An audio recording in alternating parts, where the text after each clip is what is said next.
Glück auf, meine Leute. Welcome back to another episode of SchalkeMerica. This time we're going to look at the news, and particularly from Bild. Let's go.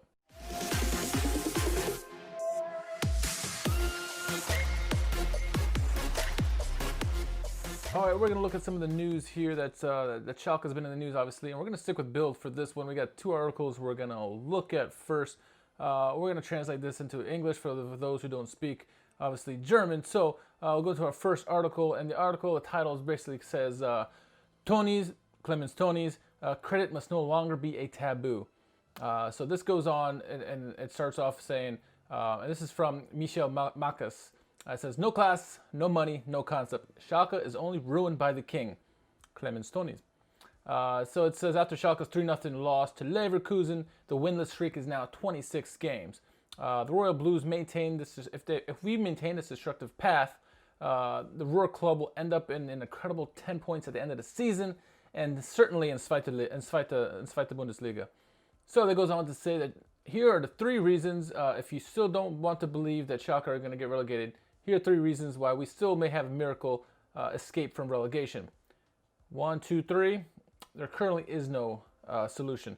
So it goes on to say that obviously the next three games against Augsburg, Freiburg, and Arminia Bielefeld are triple of fate for Schalke. So basically, it's saying Manuel Baum's team, our team, Schalke 04, needs 6 points out of these possible 9 from these relegation duels by Christmas for a thrust of reversal were to be conceivable.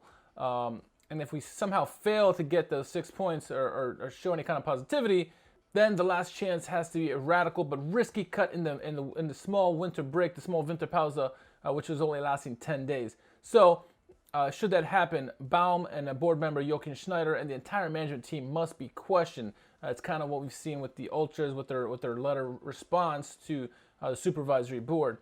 Then it says a rescue loan from ex-boss Clemens Toennies, who he had previously offered and we rejected, can no longer be categorically rejected. Because if we get relegated with a $240 million in debt, or more likely 250 by the time the season is done, and we get relegated, it's a strong chance the team could be absolved and completely disappeared. So we cannot have that. So we have to get a loan from Clemens Toennies. Then you got to even think about return of Hub Stevens, who's now at 67. So none of this stuff can be taboo anymore. We have to do whatever it takes to stay in the Bundesliga. We cannot afford to go to Zweite Bundesliga. As much as people say that, hey, we just go down to Zweite Bundesliga, regroup, and then come back up. Zweite Bundesliga is difficult. Ask Hamburg, ask Kaiserslautern, ask any number of teams, St. Pauli. There's many teams that have went down there to regroup, and not many have come back. All right, so it's more difficult than people want to give credit to. Schalke's got to do whatever it must to prevent its fourth relegation. Otherwise, the bankrupt club, as we mentioned, $240 million in debt, is threatened with bankruptcy and falling into the abyss. So, yeah, that's the main gist of the article.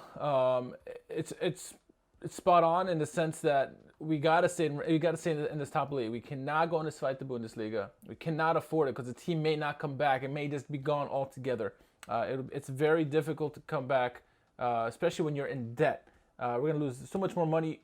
If you just stay in the Bundesliga, we're collecting some money at least, right? From TV rights and stuff like that. You go to Zweite Bundesliga, you're going to lose all of that. So it's very hard for the club to stay in existence, and especially without a loan from Clemens Toennies. We need to do whatever we can, whatever it takes to stay relevant. So that's one article from Bild. And then another article we're going to get to, this is about Malick Thiaw, right? So the title reads, Schalke youngster becomes a playing teen. What do they mean by that, right? This is by Peter Wenzel and Philipp Ahrens. So Schalke lost 3-0 to Leverkusen, already in 26 games without a win, and it's getting lonely at the bottom of the table, right? 4 points behind the relegation place, or 4 points clear from the next person closest to us. Well, it's the youngest Schalke player who sets route for the next few weeks, Malick Thiaw. He says, it's nice for all of us, whether you're young or old. We've had this situation for a while now. We just have to be men and have balls. Now we have to score, now or never. Why is our youngest athlete saying this? It should be other people. It should be other leaders on the team stepping up, not just Malick Thiaw. And I get it. They were probably interviewing him after his own goal in that game. But he says, The article goes on to say the young defender involuntarily initiates the bankruptcy against the factory club. Thiaw headed a goal into his own about 5 meters out in the 10th minute or so. He was kind of forced to do so by Dragovic. Referee didn't see the push, and it ended up being a good goal. So they asked him about it, and he says, look, you can whistle. He did push me a little, but I've also acted a bit stupid. It was beneficial. I tried to make it beneficial to in all honesty, but it didn't work out. And the team showed responsibly, not only in front of the microphones, but also on the pitch. With 60 ball contacts, he was the most active Schalke player. And it goes on and on to talk about Malick Thiaw. But the main point of this is, our youngest player, one of our most inexperienced guys, is the one that's stepping up and trying to be the leader on this team. If that's not a red flag, I don't know what is. I give him credit coming out and say, hey, look, we got to play with balls, we got to play strong. He owned up to the own goal. He confessed that, hey, I was trying to draw a call and I really hit that ball and it went in. So he's owning up to it, and you got to love him for that, right? He's got that mentality we want. But he should not be the one stepping up, right? Yeah, he wants to be a leader, and maybe he'll be an eventual captain or whatever, but where are the leaders? Where are the real leaders on the team stepping up, right? We heard Mark Uth a couple of times. What about the other guys? Where's our captain? Where's the other guys? So tell us what you think. Let us know in the comments. Do you agree with Malick Thiaw, and do you think there should be somebody else stepping up and saying something? Should it just be the players?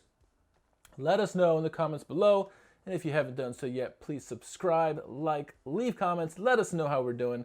You can find us at SchalkeMerica on Twitter, Instagram, Facebook, you name it, we're there. You can find us anywhere that streams music or audio, SoundCloud, Apple Podcasts, iHeartRadio, you name it, we are there. So yeah, we'll catch you in the next podcast or when the next news breaks. Tschüss.